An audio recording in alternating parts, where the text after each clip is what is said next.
Hello and welcome to our RIM video series. Today, I'm so excited because I get to interview Michael Kline, who I see as the main RIM guy, the most important guy in the world of RIM. He's the one that I first talked to when I started trying to figure out what this RIM thing was and if I was interested in using it as a coach. Mike is the VP of training at the RIM Institute, and he's a master RIM facilitator himself, and he's been doing RIM for over a decade, right, Mike? 11 years now. Yeah. 11 years. So, Mike, what I'd really like to do is start by hearing a little bit of your story, your personal experience on how you even discovered RIM. I was 50 years old and I had signed up for Jack Canfield's Train the Trainer year-long program. If you don't know Jack Canfield, your mother does. He was the originator of the Chicken Soup for the Soul book Oh, series, an extraordinary trainer in the human development world for, I guess, almost 50 years or about 50 years. I was doing corporate training. What spoke to me about Jack's training program was my own insecurity as a corporate trainer. I put on a good show. I was more fun than the average trainer. I never used PowerPoint. I engaged people. I wanted to play with them and have fun doing it. So I used humor, even in our most in the serious work. But as that serious work got more serious, and I went to learn to do circle facilitation, and then people really get much more serious and much deeper. And I started feeling like I was in over my head.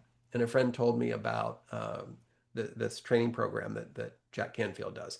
I told my husband why I'm spending 20 grand in a year doing this when I could just buy the book. He said, I said, well, because I'm going to sit down front and I'm going to raise my hand every chance I get. I just need to be there in person. It's the only way to really participate. I've always skirted around the edges my whole life. I bought every book. I'm smart enough to figure it out.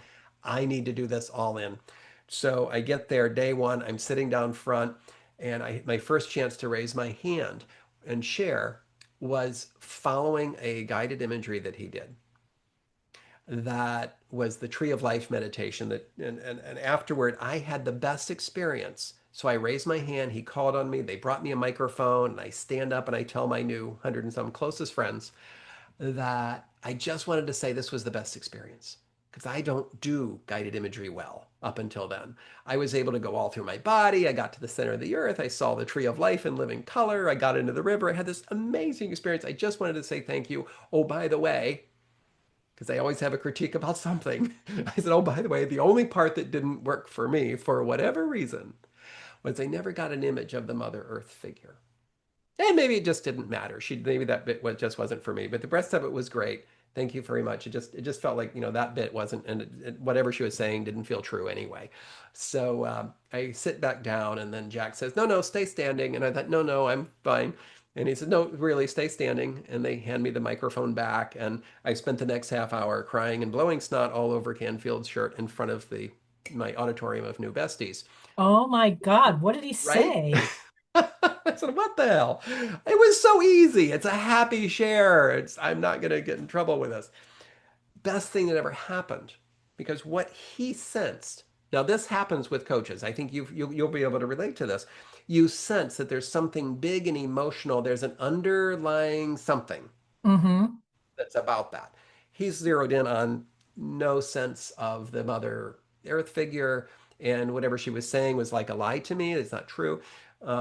That bit was so important in the meditation, and I missed all of that and still had a good time, but I missed the points. So what was missing Oh, was related to my core issues.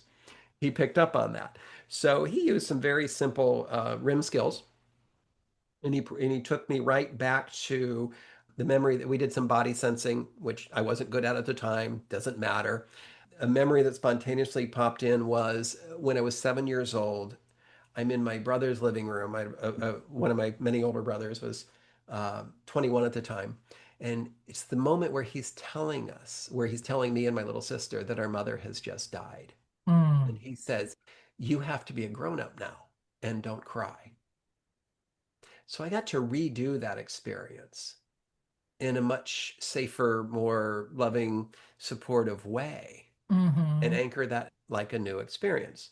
So that my no, this goes into lots of lessons now on why that's so important. But that Mm-hmm. was my introduction to this type of work. And I was like, I got to know how to do that. And then Wow. same program, I think Dr. Deb shows up and does a demo on the stage with someone. I met her that evening and I said, I want to learn how to work. I mean, when people show up in a circle in a work setting and we sit in a circle and they do their things and I work my magic and someone starts to cry and they get emotional, I just get scared of them. I don't know what to do. I want to learn how to process people the way he just processed me. And she said, come learn Rim with me." So I've been playing with both of them ever since. And I was hooked. I stepped into the Rim training and never looked back. And so now we've both been providing Rim support for Canfield's retreats and for his Breakthrough to Success and Train the Trainer programs in the back of the room for his people ever since as well. So that was my first introduction to this work, and that's how I met Dr. Deb. That's And amazing. yeah. That's amazing. So you meet Dr. Deb and you say, I need to learn how to do this. I need to learn how to process people's deep emotions without being afraid myself. Yeah. And I think that is important just to note as a facilitator and with my classmates, a lot of what we are all working through, me being maybe 4.5 months into it now, what we've been working through in these first few months is not being afraid Mhm. when the person that you're facilitating suddenly gets nauseous or scared or starts crying and not just freaking out and go and wanting to save them. So that seems to be a very important part of RIM. Yeah. And It so is. you've met Dr. Deb and you've started learning how to facilitate RIM with her. And I'm guessing that just like me, you're probably growing yourself as you're learning how to facilitate Oh, RIM. yeah. Can you share a little bit about how you've changed? I've discovered that I am a joyful being Mm-hmm. who gets to have sad experiences, Mm-hmm.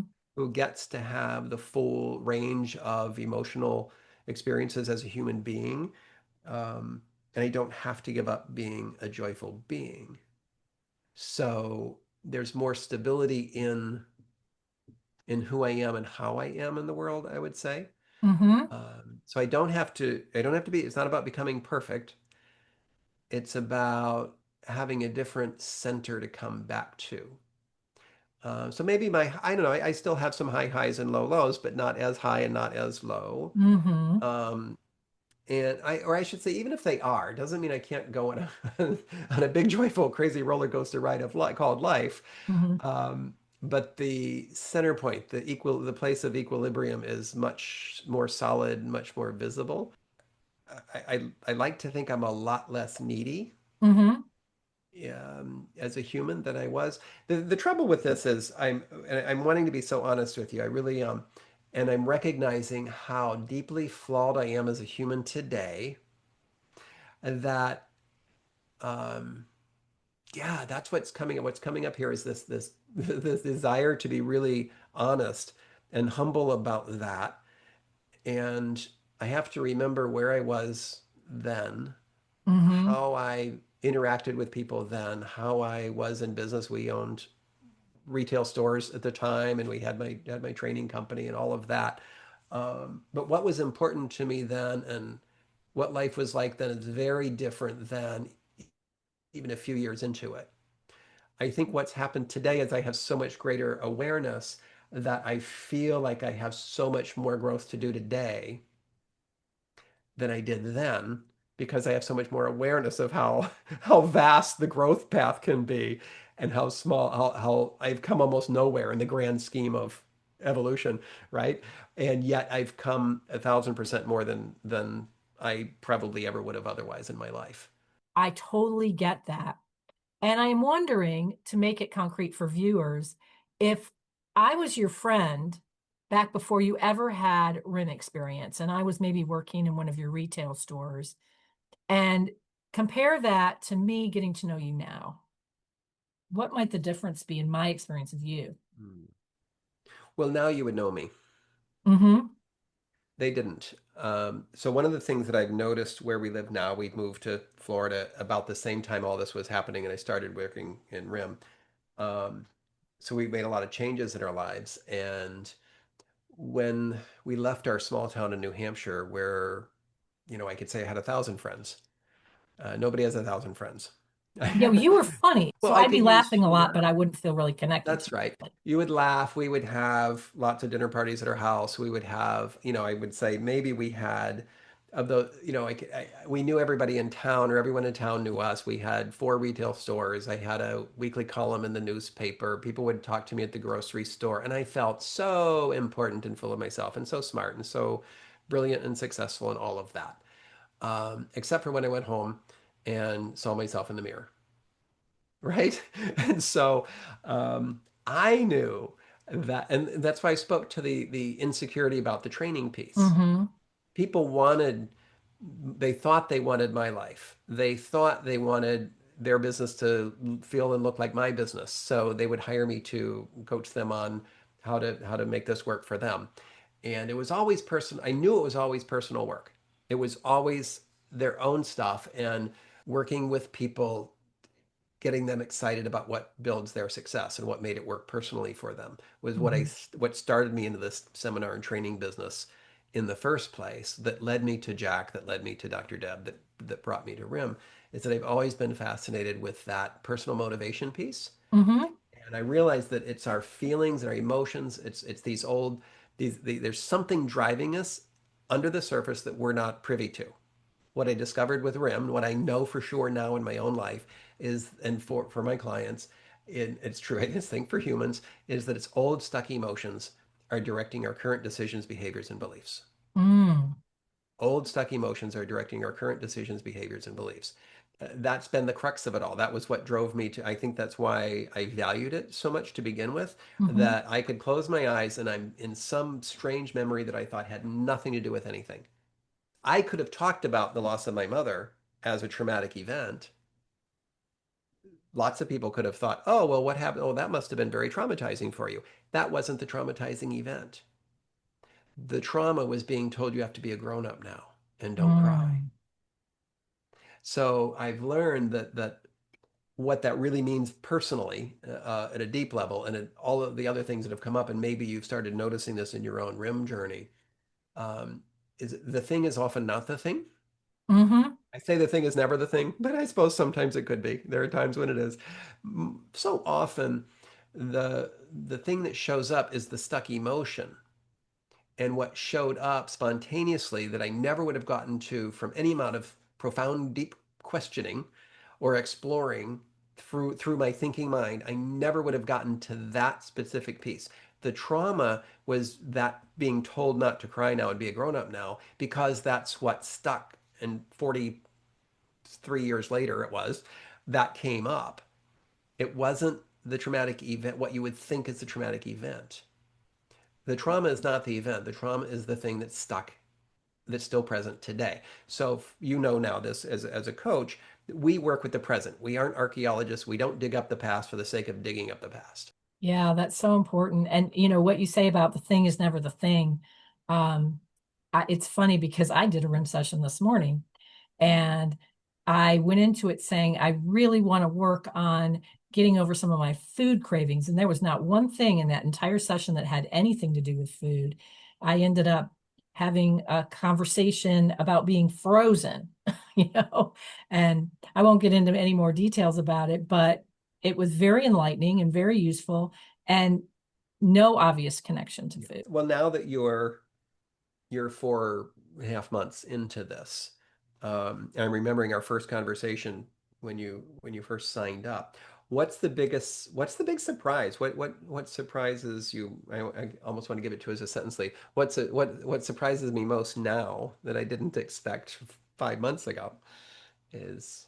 I think my biggest surprise was just how real it was because I Mm, went in pretty naively going, yeah, yeah, this will just be another methodology. It'll be really cool. And I think my ego just thought it would be easy. I can't tell other people who are about to do this journey. I can't say this isn't going to be hard. And mhm. I can't say this isn't going to kick your butt if you want to learn this. Yeah. Because it is kicking my butt a little bit. Mhm. But and so that's, I guess that's why I'm dancing around it, because I want to please you Ah. and make it be a really cool surprise. But Uh-huh. so far the surprise is, wow, this is a lot harder than I thought it was going to Yeah. be. Wow, this is going to be a year of transformation. So I think Hmm. that that was my surprise.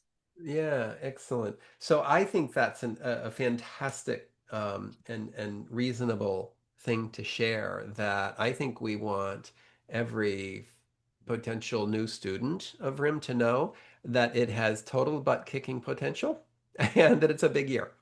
I think that most of our certification graduates have said that it's something along the lines of this was the biggest personal growth year of their life to date. And a lot of our students, as you know, have done a lot of things. I mean, that have done mastery level training programs and a lot of other training programs, and they've traveled the earth seeking all kinds of experiences and growth programs and have a ton of education. And this is the thing. I think I stopped my list. I was at about 100 different modalities that students had compared RIM to. I'm Wow. not certified in 100 things, but my students have been. And so when they compare it to everything else that's out there, it's like coaches are now learning internal family systems, IFS, which historically has only been for therapists that usually, mostly working with trauma, and EMDR and all of those things. And it's like our therapist friends say, oh, this is next level. It's very complementary and it works well with that. It's like, well, this sounds like parts work. It's like, well, the parts work does itself within RIM. So we applaud that, yes. And we don't have to worry about that. A coach can use RIM without having to know anything about any of that because we don't get into the business of determining what the client needs or where they should go ever. That's why RIM is an expansion on the coaching mindset and approach to things, the coaching framework. We're more we're further away from therapy than regular coaching is, I would say, because we're even more in the passenger seat. We're more letting with RIM. Would you agree with this that with RIM we're less a leader than we are in regular coaching? Yes. And actually, that is a really good point that I think any coach that's listening to this should know, that if you want to be a better coach, like engaging with RIM will definitely make you a better coach. Yeah. It's impossible for you to lead the client. You have to follow the client. Yeah. You have to follow the client. You have to trust the client. You have to do all the things that ICF values tell you to do. Mhm. And just practicing, even before you start actually doing sessions, you become better at coaching, because you can sit back in your coaching sessions and go, oh, yeah, just wait. Just wait. Yeah. And something's going to happen in their mind, or in their, just trust that something's going to Yeah. happen. A new thought's going to form if you just keep your mouth shut for a little longer. Yeah. I think coaches who learn RIM become much more comfortable with silence, Mm-hmm. much more comfortable with big emotions when they show up. They recognize the big emotions are just bigger coaching opportunities. Right. That if you get scared when your client cries, then you're limiting their capacity. You're limiting your own coaching capacity. You're not. You're telling them that they can't go any further with you. Mm-hmm. When you can sit comfortably and hold that space for them through whatever tears show up, then they're able to have much bigger coaching sessions. I think I totally agree with what you said. It makes you a better coach because it's designed so that you really have to follow the rules of that you're trained to follow, and more so. You do when you learn to trust the client. You don't see them as fragile anymore. Mm-hmm. You don't see yourself as fragile. Even you get to the point where you think, oh yeah, there's a point where everybody becomes fragile, and I just don't believe that anymore. Mm-hmm. I don't see myself as fragile. I know I can handle anything that shows up with a client, and I know my client can handle anything that shows up in their session. And I can see them that way now. It's not just an intellectual argument that, oh yeah, I always think that way of my client. You can think of your clients that way. It doesn't mean you feel that way about them in the moment when it shows up. That's so true. So And that's one of the main tenets of the ICF value system, and the ethics and the yeah, codes and all of that is, your clients are whole as they are. yeah, And they kind of, well, they don't beat it into us no, literally, but that's the one yeah, concept that they really want us to get. And RIM causes you to get it with your body. yeah, Whereas you can say to ICF, yeah, yeah, yeah, I know that. But I've had conversations with other coaches, and those conversations have gone, yeah, but the client really doesn't have everything they need Right. because they just don't know what Understand. they don't know. And there's lots of things in my brain that would be useful to them, and they don't have access to my experiences unless Right. I share my experiences with them. And so, honestly, when I'm doing my real coaching with people, I always say, whatever my experiences are, whatever experiences I've had that are relevant, you're welcome to them. Right. Mhm. And I'm happy to share, and I'm happy to teach, and I'm happy to walk you through models. And they expect that, and they like that. And I Yeah. like that when I'm being coached. Yeah. Sure. So it's funny how RIM is actually for me closer to coaching than when I'm doing what you might call coaching. That's right.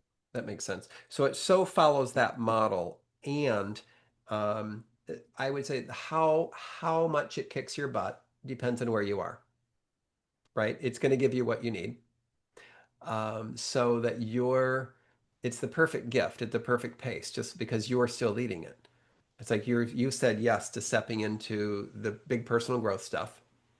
So that's what you get to go through, and the only way out is through.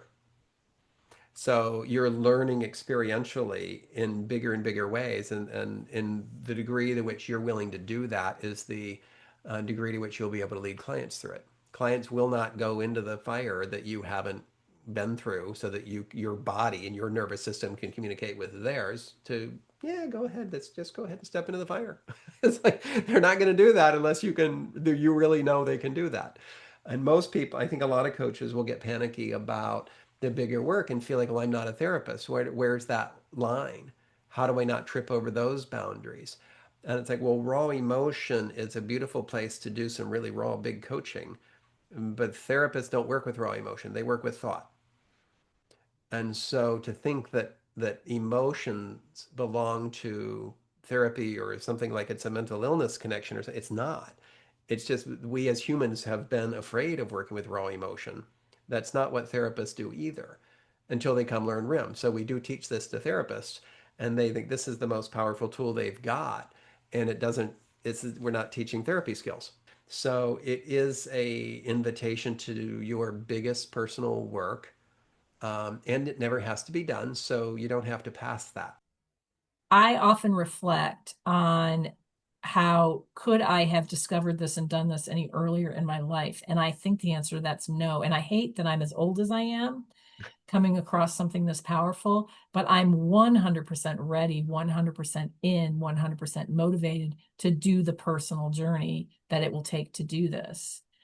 That's been a nice surprise to know, yeah, this is going to be probably the biggest personal growth work that I've done. But I think for me anyway, and I don't know that all coaches are like this, but for me anyway, the thing that makes my profession rewarding is the personal growth, is the personal journey.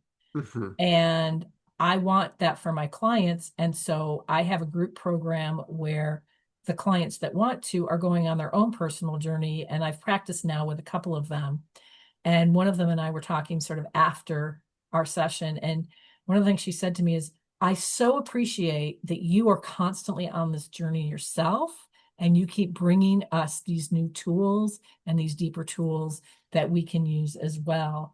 And so I think I'm really grateful to RIM for that. Yeah, me too. Me too. I've tried a lot of tools. This is the only thing I keep coming back to, and then I know works. So you've gotten me thinking deeply about all of this. I have a few, I think, final questions, but I just want to clarify for anyone who's watching this. So, what kind of person could learn to become a RIM facilitator and not only go through their own personal journey, but be able to facilitate this powerful work with others? Mm. So there's no particular prerequisites for RIM, no particular certification or So it could training be or background or anybody. education. It really could be anybody. We've had a number of people come successfully through the program who came from an unrelated field, but Hmm. always wanted to do that type of work. Yeah, I Maybe know they that were we have thinking, doctors in our program, yeah, doctors and nurses. We have coaches sure, and therapists too, but we yeah, also have other types of people. yes, yes. We have people with background in medicine, in the traditional sense. We've had functional medicine people really are drawn to this. it could be a bank teller who, studied psychology in college but didn't really land with it and always wanted to be helping people in some different way. I would say emotionally brave coaches are the ideal fit. Emotionally brave coaches. I like that. Yeah. A lot of therapists nationally are moving to the coaching business instead of therapy. And Hmm. that doesn't mean they know how to be a coach. And so there's some learning to do for them. The RIM is a tool that allows them to do that, and to shift gears. And they actually end up becoming more effective than they ever were as a therapist. Yeah, I think it's what you're called to do is It's probably the what you're most called to do. I important like that. So you can be important called to do requirement. this. You don't have to go back to school. I think a lot, I mean, well, you have to go to RIMS training, which is Yeah, like being in school. And for me, it's like being in a pretty intensive master's program. that's But but you don't have to have any prior that's training right. other than your Yeah, desire and your, that's I right. guess, emotional bravery. A lot of people have compared it to their master's programs, without a prerequisite, and sometimes the prior training is what gets in the way. Say one of the things that I've experienced in this program that I really appreciate and has really helped me engage with it, and I don't think I'm the only one, but this is definitely something that is unique to me and others who share this, is I definitely have had performance anxiety before and a lot of problems failing in front of other people. Mm, And so a lot of times we'll do coaching triads, and I hate coaching triads. I hate being observed coaching. It just it I could never be myself because I just had too much of a self-observer interfering with my ability to be present. And I could not get over that.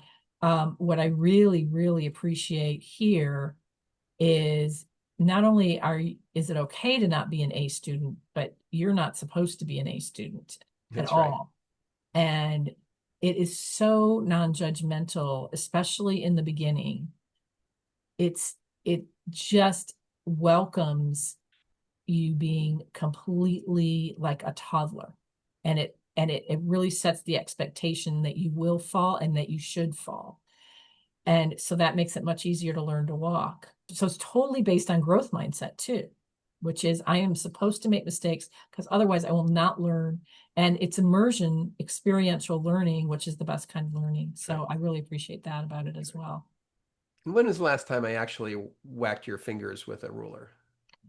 I mean, hardly You ever. didn't. You did not whack my fingers. I don't think you even ever said anything negative to No. me about We just anything. it's not helpful. We can just we Yeah. get to it's part of modeling what it is like when you've talked about why it's so helpful to take your clients deeper. Your clients won't go deeper if they feel you're judging them in any way.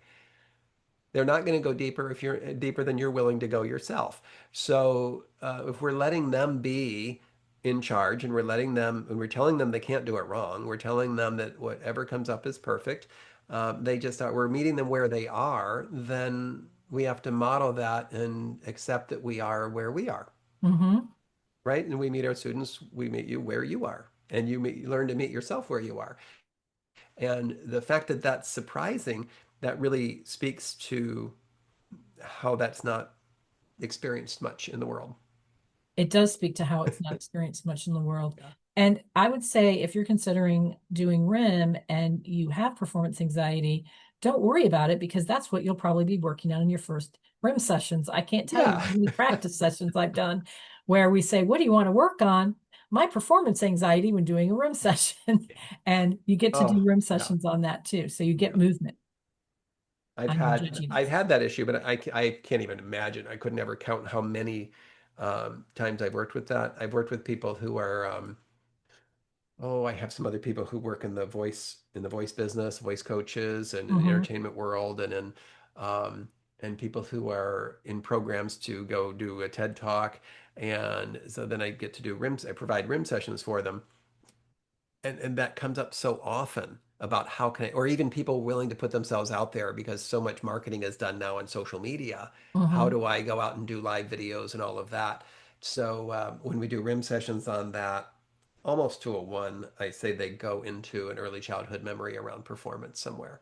Yeah. Um, Either being over rewarded for it, that they were amazing and perfect and fabulous in every way, and they felt like they had to keep that up in order to be loved or something of that nature. But Hmm. intellectually talking about this doesn't change it. Even if you Right. know the issue, you have to be in the memory to change it without re-experiencing the traumatizing bits, but you have to open it up to be in it, and then we can regenerate it and anchor a new experience. So it's like time traveling. We can in our imaginary world, we can time travel to the place that the emotions got stuck that are bothering you today and regenerate it and anchor it in a new whole new way where you have agency and safety and voice so that the old stuck emotions that are running the show today aren't they're different now.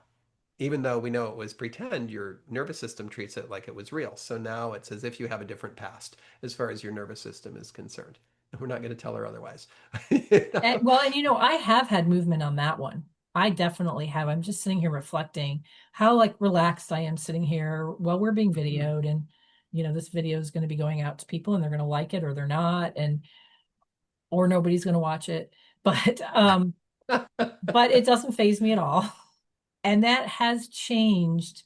A quality of it has changed. Like I do feel like I already was really confident, but I always had this inner part of me that wanted to be the best student. And I know where that came from and everything. So somewhere in one of my RIM sessions, I actually, as you said, I got into the feeling of that Mhm. pressure to perform. And now I'm remembering it even as I'm saying it, because I remember just lots of images of just pressure and being mad at the pressure and wanting to Mhm. break through the pressure. And so that happened. And I kind of already forgot about it a little bit because I've sort of habituated to being like a new level of calm and authentic. Uh, but I can definitely tell you that me 5 months ago was not this calm and Right. not this willing to be authentic as me now. So that's definitely been a shift. Yeah. And I forget about it We forget how habitually. we were. So when you say, "Well, how are you different?" It's like I'd have to go ask somebody else that knew me then because I don't remember me then so much. Yeah. You know, Yeah. we forget those things that aren't bothering us anymore. Yeah. I would imagine that if someone was watching my YouTube channel, some of my YouTube videos would seem very forced or Mm.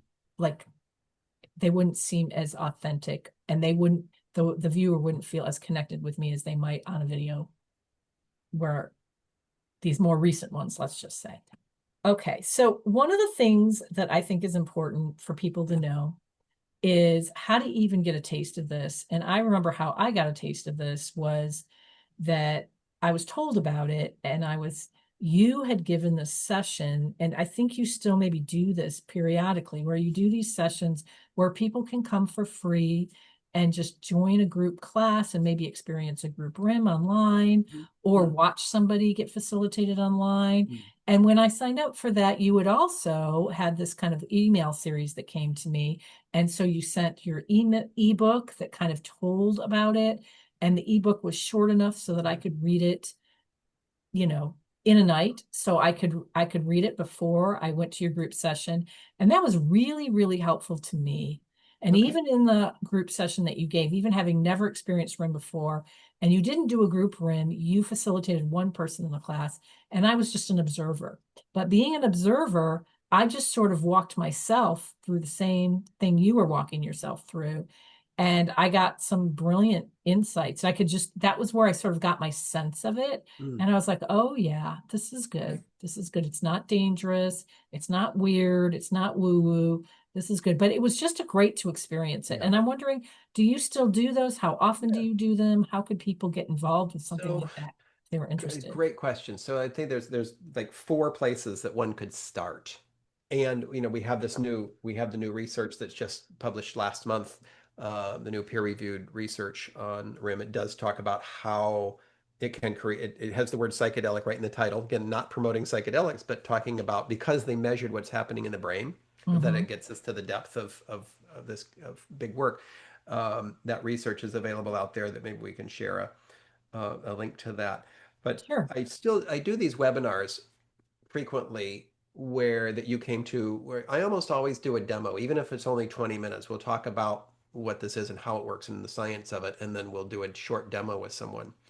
And the reason I do a demo for an individual rather than a group RIM experience is because I've started doing a free group RIM experience on Zoom every Sunday morning for the public. It's just out Mhm. there. So anyone that I always tell people they if they're wondering about it or they want to refer a friend and they don't know how to explain it, it's like, well, anyone could drop in on the Zoom thing. They could have their camera off. They can stay muted. They can sit in the back of the room and play along or just observe. They don't have to share, and everyone's invited to if they want to.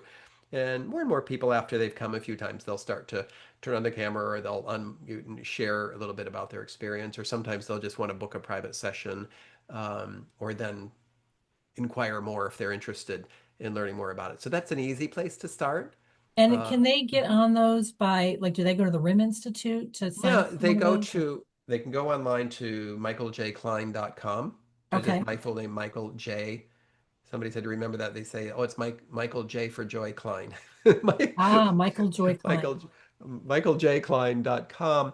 And there's a reset hour on there. Reset Hour. And Okay, so we'll put a yeah, link to that yeah, we'll underneath put in a the link comment. to the website. We also, with Dr. Deb, I do a 1 day trauma informed workshop. That's our target audience. There are people who work with like coaches or therapists who want to learn more about, um, how we work with trauma and what we need to know about how trauma works in the brain. Mm-hmm. And so the 1 day trauma informed workshop, and then we do a 2 day workshop called the art and science of emotional physics. We teach the 7 laws of emotional physics, created by Dr. Deb, and we teach the secret sauce of RIM, really the key core root most powerful tool within RIM Mm-hmm. that will help people be better coaches anyway, if they never learned RIM. And we do that on mostly on day 2, where we have people go into breakout sessions and we'll breakout rooms and practice on each other a couple of times. So we actually teach some real hardcore juicy skill in that one. So there's a couple of small trainings that people can dip their toes in, decide if they like playing with me and Dr. Deb enough to spend a year with us. Yeah. So, gosh, I'm sure I have a million other questions for you, but I guess I'll just ask you as a final question, is there anything else you'd like to share with our audience about anything? Hmm. Yeah, the suffering is optional. So we are here to ease the world from the unnecessary suffering, and most of it's optional. And there's but avoiding it and managing it isn't as helpful. There's better ways. There are easier ways of just getting on the other side of it, so we don't have to keep fighting with it. So that's the invitation. And yeah, I would say I want to invite everybody to come play with me on a Sunday morning and just Awesome. have your own group experiences. Yeah. Excellent. Thanks so much for being with me today, Michael. I'm gonna Oh, turn off the recording now and excellent. Thanks, Nahid. bye everyone and thanks for being here.